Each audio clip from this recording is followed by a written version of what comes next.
কোথাও গিয়ে রবি হয়ে যায়, কোথাও গিয়ে নবীওয়ালা হয়ে যায়, কোথাও গিয়ে আল্লাহওয়ালা হয়ে যায়, কোথাও গেলে ইবলিসওয়ালা হয়ে যায়, কোথাও গেলে বাইজিদ হয়ে যায়, কোথাও গেলে এজিদ হয়ে যায়।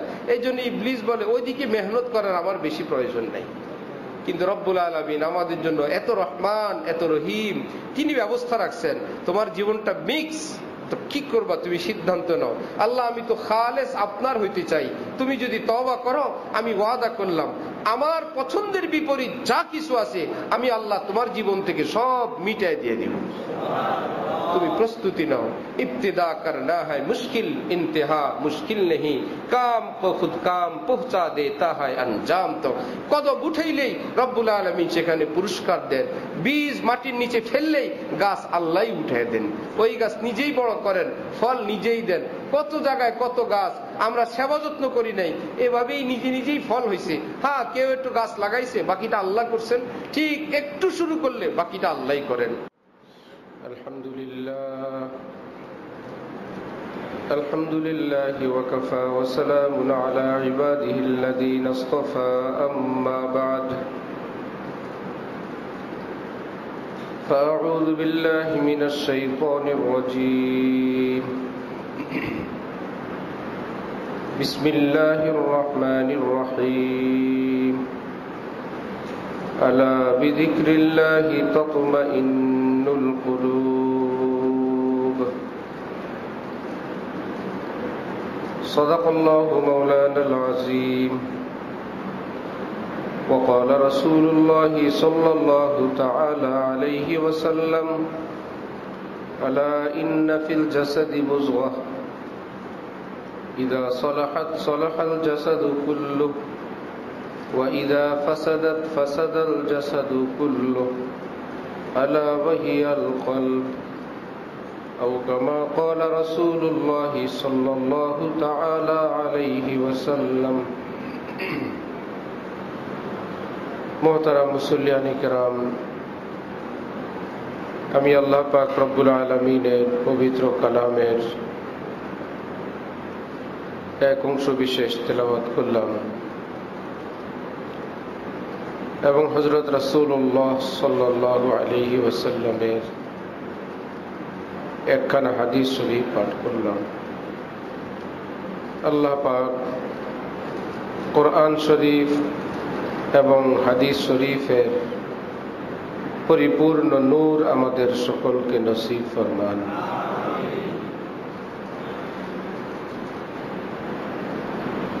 কোরআনে পাক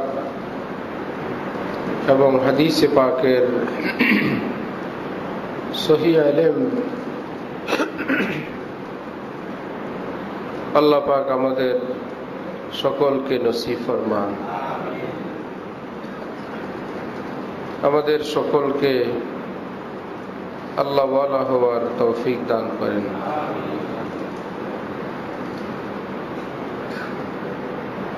যে কোনো কাজের মানুষ আগে মাকসাদ এবং লক্ষ্য উদ্দেশ্য স্থির করলে সেই কাজটা তার জন্য সহজ হয় এবং সফল হয়।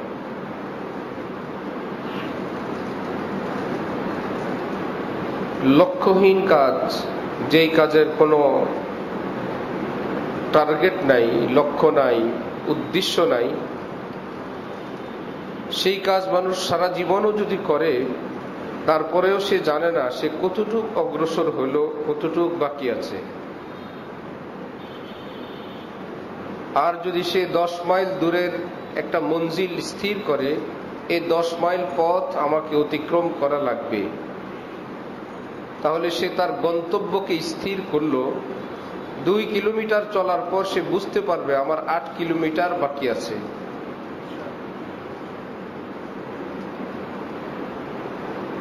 আট কিলোমিটার চলার পর সে বুঝতে পারবে আমার 2 কিলোমিটার বাকি আছে। কোথায় যাব সেটা যদি আমার স্থির না থাকে, আমি অল্প যাওয়ার পরেও হয়তো ভাববো আমি অনেক চলে গেছি, অথবা অনেক চলার পরেও আমি ভাববো আমি কিছুই চলি নেই, কারণ আমি কোথায় যাব আমি জানি না। যে কোনো কাজের এইরকম একটা লক্ষ্য স্থির করলে, সেই লক্ষ্যকে টার্গেট করে যখন মানুষ অগ্রসর হয়, এগোতে থাকে, কমতি ত্রুটি হয়, তখন সেটাকে শুধরানোর ফিকির থাকে। আর যদি সফলতা হয়, শুকরিয়া জ্ঞাপনের সুযোগ আসে, আলহামদুলিল্লাহ, আজকের জন্য আমার যতটুকুন প্রয়োজন ছিল আমার অতটুকুন আমি পথ অতিক্রম করেছি। যারা ছাত্র মানুষ হয়, পড়ার রুটিন যদি ঠিক থাকে, আমি এতটার মধ্যে কিতাব পড়ব, এই টাইম আর কিতাব নির্ধারণ থাকার কারণে যদি পড়া হয়ে গেল তো আলহামদুলিল্লাহ, পড়া অবশিষ্ট থাকলে তখন মনের মধ্যে একটা ব্যাকুলতা থাকে, আমি তো অমুক পড়াটা শেষ করতে পারি নাই, কখন শেষ করব। আর যার রুটিন থাকে না, সে দেখে আমি সারাদিন তো পড়ি, 2 কিতাব 3 কিতাব পড়লো, অনেক কিতাবে বাকি রয়ে গেল। যে ব্যবসায়ীর কোনো ব্যবসার হিসাব নিকাশ নাই, বলবে আমি তো ব্যবসা করতেছি আল্লাহর রহমতে, লাভও হয়, কিন্তু দিন দিন আমার অবনতি কেন? ব্যবসা চলছে ভালো, বিক্রি হয় ভালো, লাভ হয় ভালো, কিন্তু অবনতি, হিসাব নিকাশ নাই। রব্বুল আলামিন আমাদের জীবনের টার্গেট, আমাদের জীবনের লক্ষ্য এবং উদ্দেশ্য তিনি আমাদেরকে স্থির করে দিয়েছেন যে তোমাদের জীবনের লক্ষ্য কি হবে, তোমাদের জীবনের মাকসাদ কি হবে। আমি বলে দেই, ওমা খালাকতুল জিন্না ওয়াল ইনসা ইল্লা লিয়াবুদুন, তোমাদেরকে কেবলমাত্র আমার বন্দিগি করার জন্যই সৃষ্টি করলাম। এই বন্দিগি যদি হয়, শুকর আদায় করো, আলহামদুলিল্লাহ। আজকের ফজরটুকুন আমি আদায় করতে পারছি, আলহামদুলিল্লাহ। ফজর থেকে জুমা পর্যন্ত আমি কোনো গুনায় লিপ্ত হই নাই, আলহামদুলিল্লাহ। এর মধ্যে একটু ভুল হয়ে গেছে, আস্তাগফিরুল্লাহ, আল্লাহ আমি তো লক্ষ্য থেকে আমি চ্যুত হয়ে গেছি, আল্লাহ আমার তো ভুল হয়ে গেছে। আরবিতে সেটাকে তওবা বলে। তওবা অর্থ ফিরে আসা, যে আমি যেই পথে, যেই ওয়েতে, যেই রাস্তায় থাকার কথা ছিল, আমি সেখান থেকে অল্প বেশি কিছু দূরে চলে গেছি। দূরে চলে যাওয়ার পর ফিরে আসা। আর তওবাতু লৌট না, তওবা শব্দের অর্থ ফিরে আসা, অর্থাৎ বান্দা ছিল জান্নাতের পথে, সেই পথটা থেকে খানিকটা দূরে চলে গেছে, আবার আল্লাহ আল্লাহ করে সেই পথে আসা, ফিরে আসার নাম কি বলে? তওবা। যে আমি তো জান্নাতের পথেই ছিলাম, আমি একটু ডানে বায়ে চলে গেছি, আমি আবার আল্লাহ আল্লাহ করে ফিরে আসি। হযরত হাকিমুল উম্মত মাওলানা আশরাফ আলী থানভী নওয়ারাল্লাহু মারকাদাহু, ওনাকে কেউ প্রশ্ন করলেন, এই দুনিয়াতে থাকতে কেউ কি একথা বুঝতে পারেন তিনি জান্নাতে যাবেন নাকি জাহান্নামে যাবেন? হযরত থানভী খুব সহজ ভাষায় জবাব দিলেন, হ্যাঁ ভাই, তিনি জানতে পারেন। আচ্ছা, সেই লোক অবাক, কিভাবে জানতে পারে জান্নাতে যাবে নাকি জাহান্নামে যাবে? তিনি বললেন, কেন, কেউ যদি আম গাছ লাগায় সে কি জানে না এই গাছে আম ধরবে?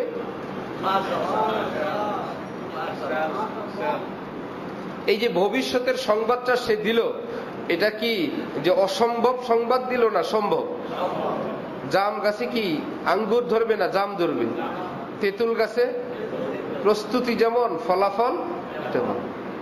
হযরত থানভীর ভাষা ছিল এমন যে একই এয়ারপোর্টে 2 জন ব্যক্তি, কেউ ফোন করছে আমেরিকায়, সেখানে সে বলছে আমি এতটায় ল্যান্ড করব, তুমি থাকবা, আমি তোমার বাসায় ডিনার করব।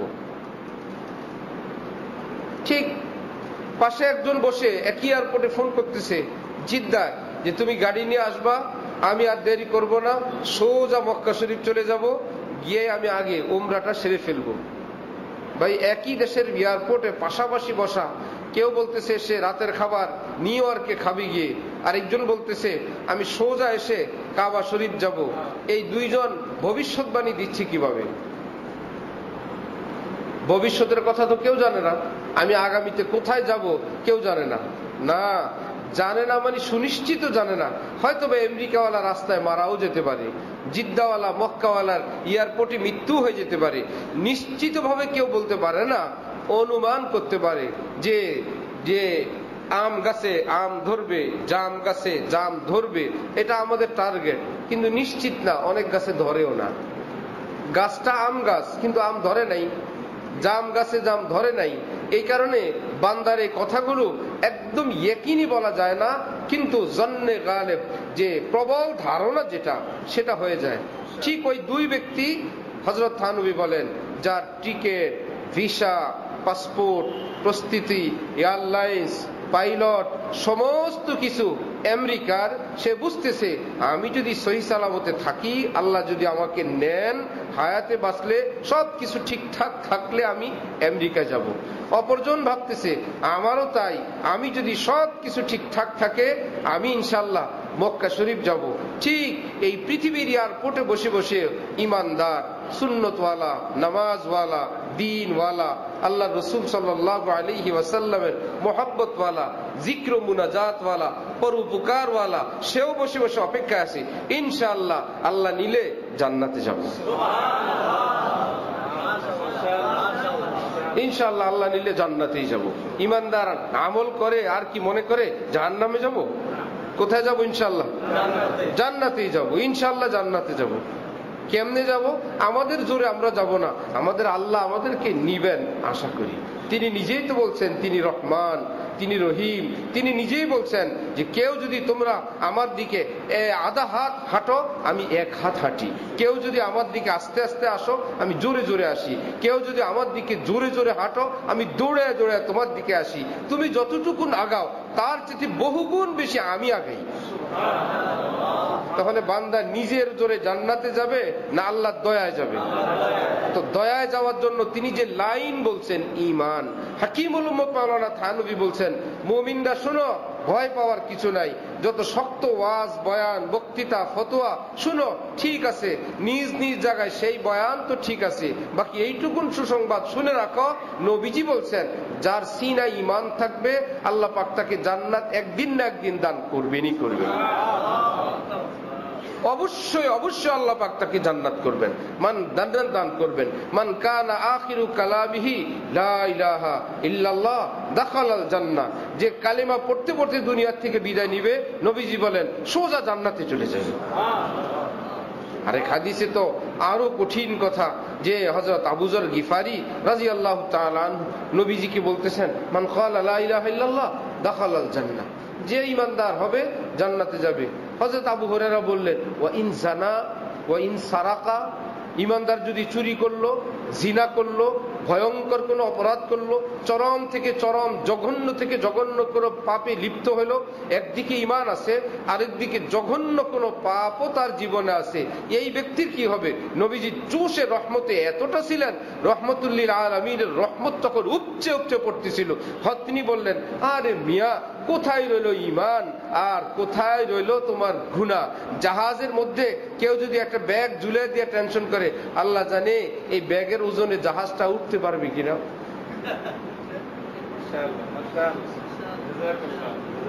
আরেকজনে 20, 30, 50 লিটার পানি ভিতরে দিয়ে বললো, পাইলট সাহেব মনে কিছু নিয়েন না, আমি তো আসলে 40 লিটার পানি নিয়ে নিছি, আপনার জাহাজটা জানি এই পানির ওজনে উঠতে পারবে কিনা। আরেকজন মানুষ, মোটা মানুষ, এক পা দেয় এক পা পিছায়, কি ব্যাপার? যে আমি তো একটু ভারী বেশি, আমার কারণে জাহাজ উঠতে পারবে কিনা।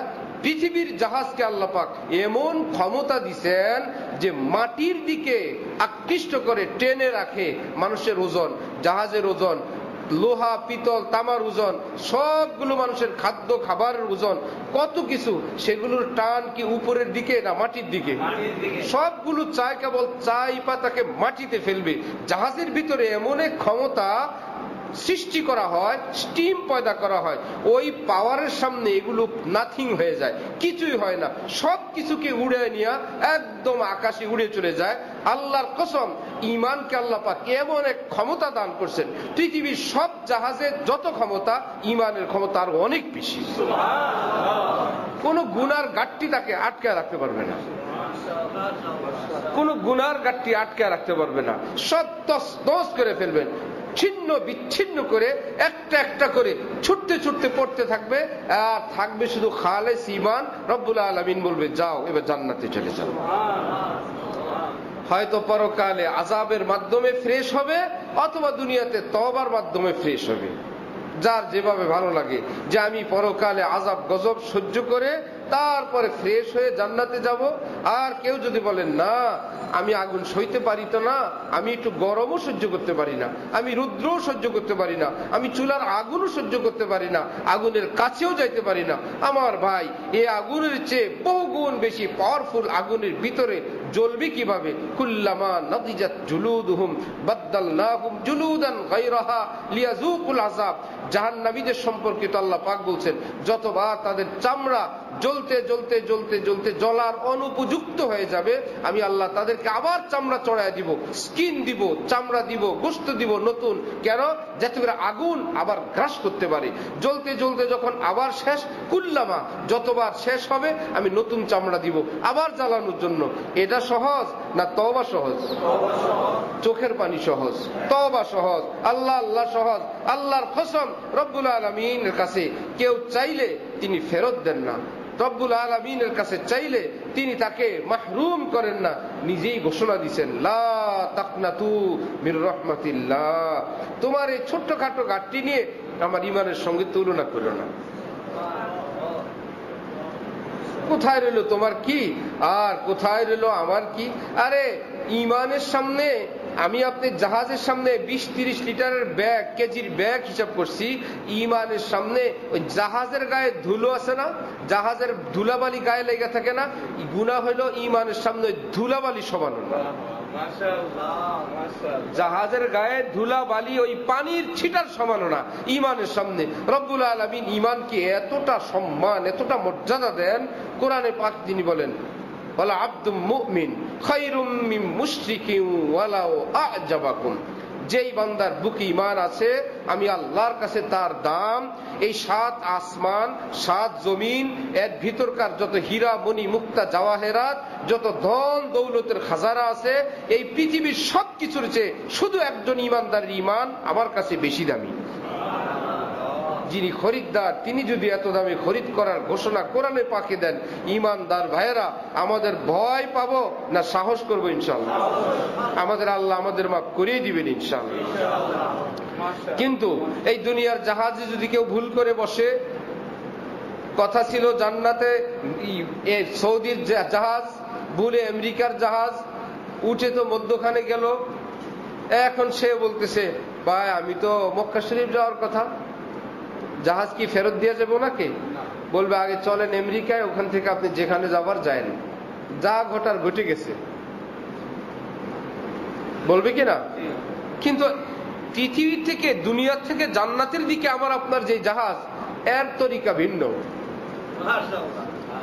এর পদ্ধতি ভিন্ন। যে আমার জীবনের শুরু থেকে কথা ছিল আমি জান্নাত মুখী হব, জান্নাতের দিকে চলবো। আমার তো 20, 30, 40, 50, 60, 70 বছর আমি অতিক্রম করে ফেলছি জাহান্নামের দিকে। আমার অতীত জীবন তো জান্নাতি কাজে অতিক্রম করে নাই, আমার জীবন তো চলে গেছে জাহান্নামের দিকে। তাহলে আমি এত বছর অগ্রসর হইলাম তো জাহান্নামের দিকে, এখন আমার কি হবে? রব্বুল আলামিন বলেন, এখন তুমি কি বাকিটুকুন জাহান্নামের দিকে যেতে চাও না জান্নাতের দিক যেতে চাও? আল্লাহ আমি তো আমার জাহাজ ঘুরে দিতে চাই। এই 50, 60, 70 বছরে পিছনে 70 বছর কি করবা? এখন না রওনা করে রওনা হবা? রব্বুল আলামিন বলেন, ঠিক আছে তুমি যদি তওবা করো আমি তোমার এই জীবনের জাহাজ সেখান থেকেই জান্নাতের দিক ঘুরে দিলাম। পিছনের 60 বছর তো জাহান্নামের দিক আগানো, রব্বুল আলামিন বলেন ওকে তোমার তওবার বরকতে পিছনের 60-70 বছর যেটা জাহান্নামের দিকে অগ্রসর হয়েছিল আমি সেই পথটাকে জান্নাতের দিক অগ্রসর হিসাবে কবুল করে নিলাম। যেন তুমি জাহান্নামের দিকে চলো নাই, জীবনের শুরু থেকেই জান্নাতের দিক চললা। দলিল কোরআন শরীফের আয়াত কি, ফাউলাইকা ইউবাদদিলুল্লাহু সাইয়্যাতিহিম হাসানাত। রব্বুল আলামিন বলেন যে বান্দাকে আমি ক্ষমা করি তার আমল নামায় যদি কোনো ভুল বিচ্যুতি থাকে আমি তো সেগুলোকে মাফ করে দেই। মাফ করার অর্থ মিটিয়ে দেওয়া, মুছে দেওয়া। মুছে দিলে হাজার হাজার লক্ষ লক্ষ পৃষ্ঠা নেকির কারণে ছিল, গুনাহের কারণে ভরপুর ছিল, এখন আল্লাহ পাক মাফ করে দিলে সাদা হয়ে থাকবে। ফেরেশতারা বলবে লিখলাম কত কিছু, কিছু নাই। মনে হয় আল্লাহ মাফ করে দিছেন। আমরা লিখছি আল্লাহ মাফ করে দিছেন, এটাও তো একটা অসম্মান। আমার দাদা ভাইয়ার নামে থানায় একটা খুনের মামলা ছিল, শেষে এটার থেকে উনি বেকসুর খালাস পাইছেন, এটা একটা অসম্মান। দাদা ভাইয়া একবার গ্রেফতার হয়েছিলেন চুরির মামলায়, তারপরে কয়েকদিন পর দাদা ভাইয়াকে ছাড়ায় আনা হয়েছে। দাদার জন্য নাতির কাছে অসম্মান না? এইরকম কিছু তো ফেরেশতারা এটা জানুক যে ভুল বিচ্যুতি ছিল, আল্লাহ পাক শেষে মাফ করে দিছেন। আল্লাহ পাক বলেন আমি যাকে মাফ করি তার আমল নামায় তার জীবনে এইটুকুন অসম্মানও রাখি না। এই কথা বলার ক্ষমতা আমি ফেরেশতাদেরকে দিব না, ফেরেশতাদের মেমোরি চেঞ্জ করে দিয়ে ভুলে দিয়ে দিব। আনসাল্লাহু হেফাজতা, আল্লাহ পাক সমস্ত রক্ষণাবেক্ষণের যত জায়গা গ্রুপ ছিল সবগুলোকে ভুলে দিবেন। বাকি রইল পৃষ্ঠার কি হবে, ভুলে তো দিলেন, পৃষ্ঠা তো খালি। এইবার আল্লাহ পাক বলেন ঠিক আছে, যেগুলো ছিল গুনাহ ওগুলো আমি এই পৃষ্ঠাগুলো নেকি দিয়ে ভরপুর করে দিব। উল্টায় দেখবে যে না সব ঠিক আছে, ওইদিকে ব্রেনে কিচ্ছু মনে নাই, এইদিকে আমল নামায় নেকি আর নেকি, ওকে ওকে ঠিক আছে, লোক ভালো, উনি জান্নাতি মানুষ।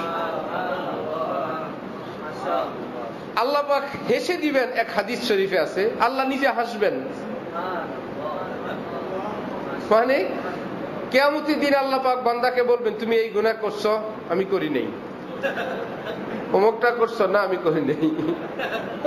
আল্লাহর সামনে ডাইরেক্ট অস্বীকার। এই জন্যই তো অডিও এবং ভিডিও ক্লিপ দেখানো হবে, এটা তুমি না, এইবার মাথা নিচে। আমাদের এক হুজুর বাংলাদেশের, উনি বলে উনি হেফাজত ইসলামের আন্দোলনে ছিলেন না, পুলিশ ওনারা গ্রেফতার করছে। উনি বলেন না আমি ছিলাম না, আসলেও ছিল না। ওনার মাদ্রাসার সামনে হেফাজত ওয়ালাদের মিটিং মিছিল শেষ হয়েছে, বিকাল বেলা হরতাল সমাপ্ত ঘোষণা করবে, এই মাদ্রাসা থেকে হুজুরে নিয়ে আসো তো মুনাজাত দাও। হুজুরে এসে মুনাজাত দিছিলেন বিকাল বেলা। এখন উনি বলেন আমি আন্দোলনে ছিলাম না, গোয়েন্দার লোকেরা বলে এই মুনাজাতটা দিছে কে? আস্তে মাথাটা নিচু হয়ে আসতেছে, মুনাজাত, আমি তো মুনাজাত দিতে আমার আনছে মাদ্রাসার থেকে, এই ওয়াজ কি আর চলে? আপনি ছিলেন না, মুনাজাত আপনি দিতেছেন, আপনি ছিলেন না মানি? যখন বান্দা এরকম করবে আল্লাহ পাক ভিডিও দেখাবেন, এটা কে? বড় মুশকিল। শেষে যখন ধরা খাবে বা শেষে আল্লাহ পাক তাকে বলবেন এত ভয় পাওয়ার কি আছে, আমি তো আজকে সিদ্ধান্ত নিছি ভিন্ন রকম, আমি তোমাকে সব মাফ করে দিছি। এই যে গুনাহগুলো ছিল সেগুলোকেও আমি মাফ করে দিয়ে ওই গুনার পরিবর্তে ওই জায়গাটা আমি নেকি দিয়ে দিছি। তাহলে গুনার পরিবর্তে সাজা পাইতেছে না পুরস্কার পাইতেছে? বড় আশ্চর্য সেই লোক। আমি তো ভয় স্বীকার করি নাই। হযরতওয়ালা ঢালকানগর, ওনার কাছে এক মুরিদ আসছে, মোবাইল চালায় অতিরিক্ত, বিভিন্ন নামে ফেসবুক খোলে, সে নিজেই ছেলে, সে নিজেই মেয়ে। কত মুশকিল। এ হলো ফেসবুকের বরকত। কার সঙ্গে কথা বলেন আপনিও জানেন না, সে কি ছেলে না মেয়ে। এই জন্য আবার মেয়ে হয়ে বিভিন্ন জন থেকে টাকা নেয়, আমার মোবাইলে 50টা টাকা দরকার। যেই প্রেমিক বেচারা একজন মহিলার সঙ্গে কথা কয়, 50টা টাকা চাইলে দেওয়া লাগে না? আসলে কি মহিলারে দিছে না তার মতো আরেকজন আরেক বেটারে দিছে? কি বুদ্ধি। এখন এইরকম এক রোগী আসছে, খানকায় থাকতেছে, থাকা অবস্থায় দিনের বেলা ঘুমাইতেছে, গরম কাঁথা মরু দিয়া, হযরতওয়ালা কাঁথা উঠে দেখেন ভিতরে মোবাইল চালাইতেছে। যেই রোগের চিকিৎসার জন্য আসছে সেই রোগ। মুশকিল। এইবার লোক মারফতে হযরত বলেন আমি অনেক ফিকির করলাম, আমি তাকে ইসলাহ করব, তাকে যে সংশোধন করব কিভাবে, আমার এটা কোনোভাবেই বুঝে আসতেছে না। নামাজে যাওয়ার সময়, মসজিদে যাওয়ার আগে আমার হঠাৎ মনে আসলো ছেলেটাকে আমার সঙ্গে খাবারের দাওয়াত দিই, এক বেলা আমরা একত্রে এক দস্তরখানে খাই। তো যারা ছিলেন তাদেরকে বলছেন ওকে বলবা দুপুরে আমার সঙ্গে খাবার খাইতে। সে তো বুঝছে আজকে কোন খাবার খাওয়াবে। হাতে নাতে ধরা পড়ছে আমি মোবাইল কাঁথা মুড় দিয়া খানকার ভিতরে মোবাইল চালাই, আর আমারে দাওয়াত দিছে, আমি বুঝি নাই কি দাওয়াত। হয়তো বাইরে না দিয়া দাওয়াতটা ভিতরে মেহমানদারি করবে। সে তো কাঁপতে কাঁপতে কাঁপতে কাঁপতে ভিতরে গেছে, মাইক দিবে তো বুঝাই যায়, কিন্তু দেখলো যে মাইক টাইট দেয় না, দস্তরখানে বসাইছে, মনে হয় খাওয়ার পরে মাইক দিবে। আচ্ছা, কিন্তু দস্তরখানে বসে সে দেখে তিনি নিজ হাতে ভালো ভালো জিনিসগুলো তাকে খাওয়াইতেছে, নেও এটা নাও, এটা খাও, আরে ভাই খাও। এই লোক কি আসলে এত দয়া মায়া পাওয়ার উপযুক্ত ছিল না শাস্তির উপযুক্ত? আল্লাহ পাক যে পাপিষ্ঠদেরকেও আদর করবেন, এ দেখেন, যে শাস্তির উপযুক্ত সে নিজেও বুঝতেছে আমার জন্য নিশ্চয়ই পিটান পোটান আছে, ভিতরে নিবে, রুমের ভিতরে নিয়ে যা করবে তো করবে। এখন দস্তরখানে বসাইছে, আর কি খাওয়াইলো, বিদায় দিয়ে দিছে, বাস এইটুকুনে। সে বলে যে আমার এই জঘন্য বদভ্যাস থেকে ওই এক বেলা খাবারের উসিলে আল্লাহ পাক আমাকে মুক্তি দান করে দিছে। এখন আল্লাহ পাক ওই ব্যক্তিকে বলার পর বলবে, আমি তো তোমাকে এগুলো শাস্তি দিব না, এগুলোর বদলা তো পুরস্কার দিচ্ছি। সেই বান্দা যখন নিশ্চিত হবে আল্লাহ আজকে আমাকে মারবেন না, কাটবেন না, গুনার বদলে আমাকে আযাব গজব দিবেন না, বরং মাফ করে দিয়ে গুনাহগুলোর বদলে আমাকে পুরস্কার দিচ্ছেন, সে তখন বলবে, আল্লাহ আমার আরো কয়েকটা গুনাহ আছে।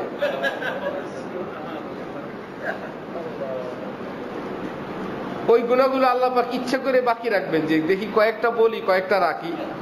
যখন গুনার বদলায় আযাব গজব শাস্তি না, পুরস্কার পাওয়া যাচ্ছে, এতক্ষণ স্বীকার করে না, এখন নিজে উদ্দেশ্য করে নিজে বের করে বলে, আল্লাহ আরো কয়েকটা গুনাহ আছে। আল্লাহ পাক হেসে দিবেন যে, আল্লাহ আমার বান্দা এতক্ষণ রাজি হও না, এখন নিজেরটা নিজে বাইর করে দাও। ফাউলাইকা ইউবাদদিলুল্লাহু সাইয়্যাতিহিম হাসানাত। এই পৃথিবীর কোন নিয়ম দিয়ে আল্লাহর নিয়ম বোঝা যাবে না, এই পৃথিবীর কোন মাথা দিয়ে আল্লাহ দ্বীন ইসলাম বুঝতে যাওয়াটা এটা অন্যায় হবে। এই জন্য রাসূল সাল্লাল্লাহু আলাইহি ওয়াসাল্লাম ডাইরেক্ট বলে দিয়েছেন, মান ক্বালা ফিল কুরআনি বিরাইহি, কোরআনের কোন ব্যাখ্যা বিশ্লেষণ কেউ যদি নিজের মন মতো, রায় মতো, ব্রেন মতো করে, ওয়া আসাবা, ঘটনাক্রমে যদি সেটা সঠিক হয়, সেটাও বেঠিক। তার মানে কোরআনে মুখ খোলার পারমিশন কারো নাই। কোরআনের তাফসীর করবেন আল্লাহ, না হলে তাফসীর করব আমি মুহাম্মাদুর রাসূলুল্লাহ সাল্লাল্লাহু আলাইহি ওয়াসাল্লাম, এর বাইরে কেউ তাফসীর করবে না। তোমরা কি বুঝো কোরআনে? তোমার মন মতন কোরআন হবে? এই জন্য রব্বুল আলামিনের রহমত আমাদের দ্বারা বোঝা সম্ভব না। এইটুকুন বুঝি রব্বুল আলামিন অনেক দয়াবান, অনেক মায়াওয়ালা আল্লাহ, অনেক দয়াওয়ালা আল্লাহ। আল্লাহ আমাদেরকে খাঁটি দিলে তওবা করার তৌফিক দান করেন। আমাদের মুফতি জাফর সাহেব হুজুর ঢালকানগর মাদ্রাসার মুহতামিম হযরত শুনাইছেন যে পাকিস্তানে পাঠান টাইপের কিছু লোক আছে, যা বুঝে তো বুঝেই, বুঝাইতে পারলে যা বুঝবে তার মাথায় সেটাই। হযরত বলেন যে বিমানে উঠছে, নরমাল টিকিট করছে, ইকোনমি, গিয়ে বিজনেস ক্লাসে বসে আছে, তাকে যে কেউ উঠাবে সেখান থেকে এই ক্ষমতা কারো নাই। বিমানে যারা দায়িত্বশীল আছে পেরেশান, বড় মুশকিল। এক লোক তাকে পিছন থেকে দেখছে যে তাদের পেরেশানি যাচ্ছে, গিয়ে বলল, কি বলল, এই বেচারা টিকিট করছে বিমানের পিছনে, নরমাল টিকিট, বিজনেস ক্লাসে গিয়ে বসে আছে, তাকে তো উঠানো যাচ্ছে না। তার কথা হলো, আমি এই বিমানে টিকিট করছি, এক জায়গায় বসলে হয়। এখন এক ব্যক্তি গিয়ে বলল, ভাই আপকো কাহা জানা है? मुझे तो इस्लामाबाद जाना है। अच्छा, इस्लामाबाद जाबेन अपने? हवाई जहाज का ये जो सामने का हिस्सा, ये तो कराची जा रही है, और पिछले वाला हिस्सा वो इस्लामाबाद जाने वाली। আরে ভাই, এই বিমানের পিছনের অংশ যেটা, ওটা যাবে ইসলামাবাদ, আপনি যেখানে বসে আছেন এই অংশ তো করাচি যাচ্ছে, তাই নাকি? হ্যাঁ, এক ক্লাব দিয়ে উঠে চলে আসছে। আমাদের কেউ বলেই নেই, আর বলতে বহুত শুকরিয়া আপকা, অনেক বেশি আপনাকে ধন্যবাদ, মুবারকবাদ। আপনি না বললে তো আমি আজকে আরেক শহরে গিয়ে উঠে যেতাম। এই বিমানের এই মাথা যে আরেক জায়গায় যায় আমি তো জানি না। যে যেমন রোগী তার মেডিসিনও তেমন না। তো বিমান একটার আগা একদিকে পাশা আরেক দিকে যায় নাকি? যেদিকে যায় সেদিকেই যায়। কিন্তু আমার আপনার জীবনের বিমান এটা দোনো দিকে ছুটছে, কিছু জান্নাতের দিকে যায়, কিছু জাহান্নামের দিকে যায়। পৃথিবীর বিমান না গেলেও আমাদের বিমান চলছে, কবি বাইজিদ, কবি ইয়াজিদ, কবি শয়তানওয়ালা, কবি রহমানওয়ালা, কখনো একদম আল্লাহওয়ালা, আর কখনো দেখা যায় ইবলিসও হার মানে, ইবলিসও হার মানে। হজের সফরে আমরা গেছি, কয়েক দুষ্টু ছিল, জোয়ান পোলাপাইন, খুব হাসি ফুর্তি মেজাওয়ালা। এমনি তো হজের সফর মাশাআল্লাহ বেশ কষ্টের। তো সাফা মারওয়া পাহাড়ে ওই কয়েকদিন খুব জটিল, 10, 11, 12 তারিখটা বেশ কষ্টের মাশাআল্লাহ। এই জন্য জোয়ানকালে সুস্থ থাকতে হজে যাওয়া চাই। এখন একজনের মোবাইলে মেসেজ আসছে, তারা ক্লান্ত শ্রান্ত হাজী সাহেবরা, কেউ পাথর মারতেছে শয়তানকে, কেউ এখানে মক্কা শরীফে আছে। এখন বলল ভাই এখানে মেসেজ আসছে, কি মেসেজ দেখেন তো। যাকে দেখাইছে এ হলো এগো গুরু, ইবলিসের গুরু। সে বলতেছে মেসেজ আসছে যে লোকজন শয়তানকে পাথর মারার জন্য সেখানে ভিড় করতেছে, যে শয়তানকে জায়গায় পাওয়া যাচ্ছে না, তোমাদের দুইজনকে নিজ নিজ জায়গায় দাঁড়াইতে বলছি গিয়া। তোমাদের দুই শয়তানকে বলছে সেখানে গিয়ে দাঁড়ানোর জন্য। লোকজন পাথর নিয়ে দাঁড়ায় আছে, পাথর মারতে পারতেছে না। এরা যখন বেড়াইতে গেছে বাংলাদেশে ওই বসের বাসায়, বের হয়ে আসার সময় বলতেছে ইনশাআল্লাহ আশা করি আমার বাসায় 1 সপ্তাহ কোনো শয়তান আসবে না। কেন? শয়তান দেখবে আমার বসরা এখানে এসে গেছে, 1 সপ্তাহ আমার যাওয়ার দরকার নেই। তো কখনো আমাদের জীবন এমন, শয়তানও হার মানে। শয়তান ভাববে আমি জীবনে কয়টা ভুল করছি, আর তুমি কয়টা করছো। আমি কি বলছিলাম, আনা খায়রুম মিনহু, আমি একটু সেজদা করি নাই, আমি আমারে ভালো বলছিলাম। তুমি তো সারাদিনই বলো তুমি নাকি ভালো, আমি ভালো, আমি ভালো, আমি ভালো, আমার ছেলে ভালো, আমার মেয়ে ভালো, আমার বউ ভালো, আমার ব্যবসা ভালো।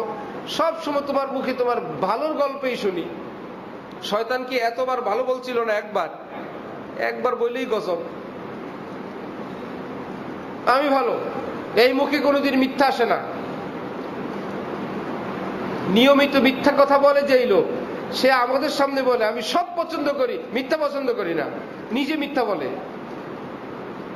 ডায়লগ কি, মানুষের কথা কি।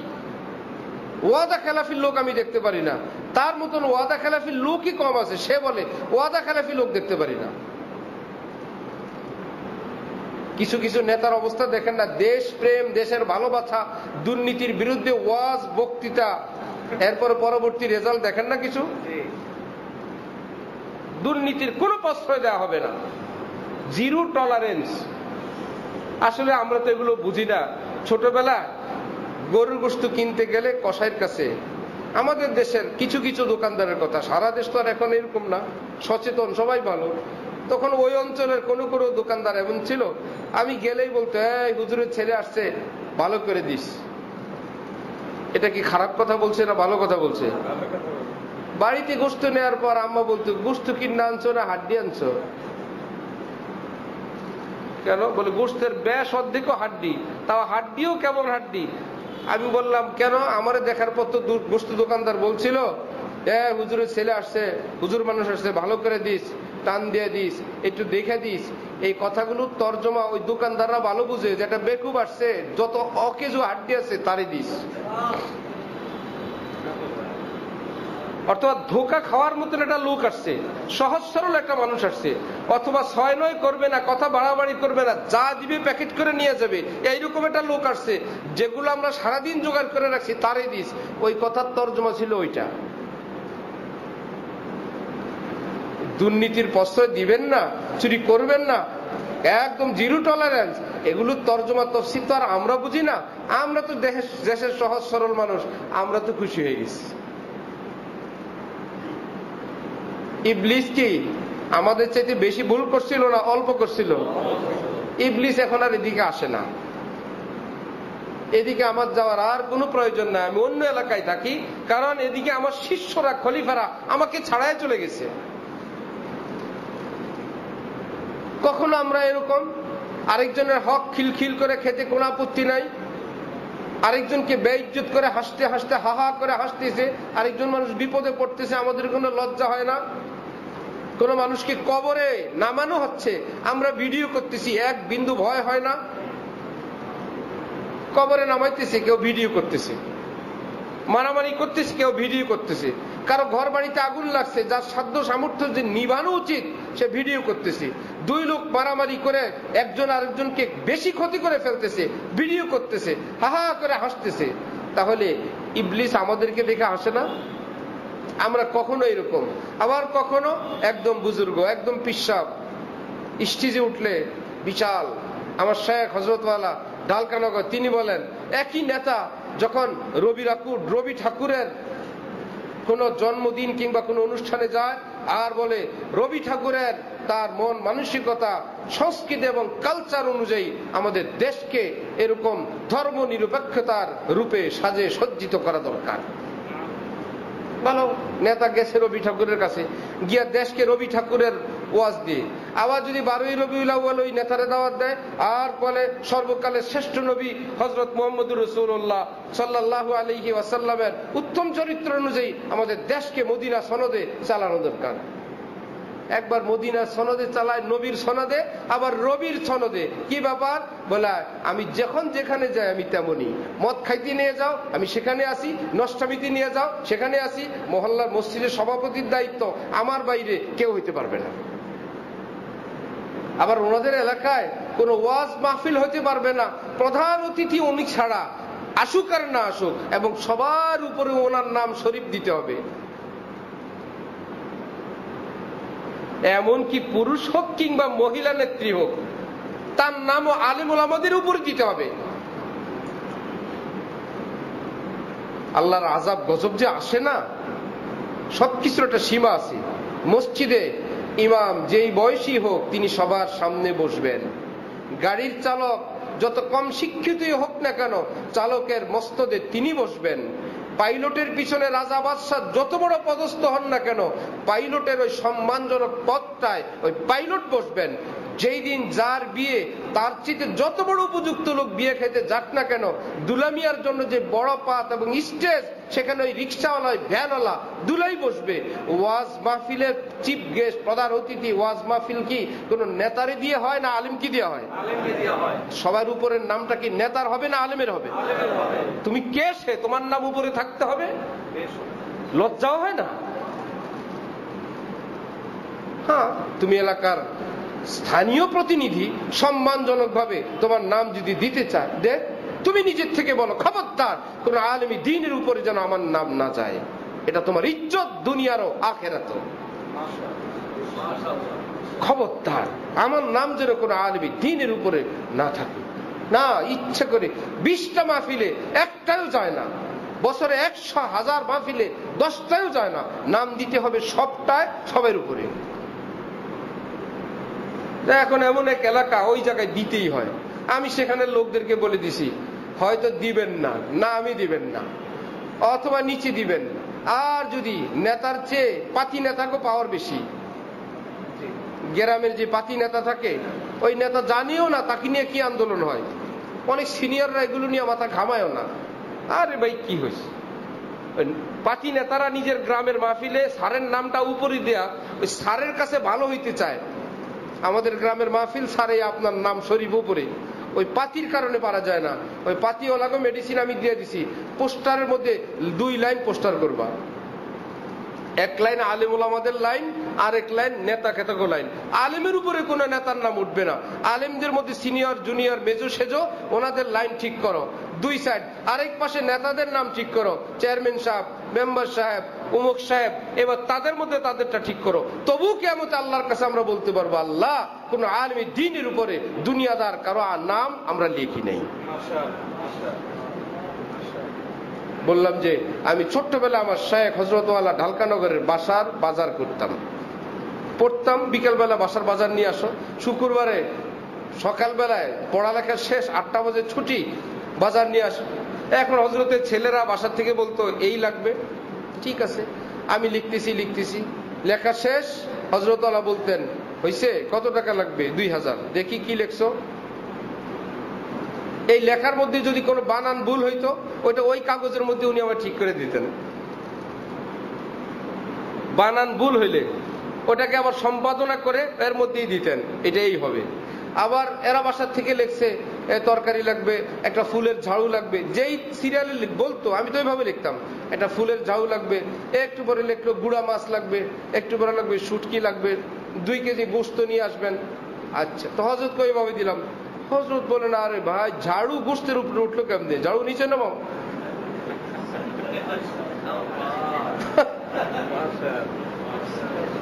ভাই মাছের উপর শুটকি উঠলো কেমনে, শুটকি নিচে আনো। এটা লাল দাগ দিতেন ওই কাগজের মধ্যে, 1 দিন 2 দিন না মিয়া, লাল দাগ বৃত্ত আকারে একেটে টাইনা নিচে নিয়ে আসতেন, নিচে আনো, শুটকি নিচে, ঝাড়ু নিচে, মাছ তরকারি এগুলো উপরে। সুবহানাল্লাহ।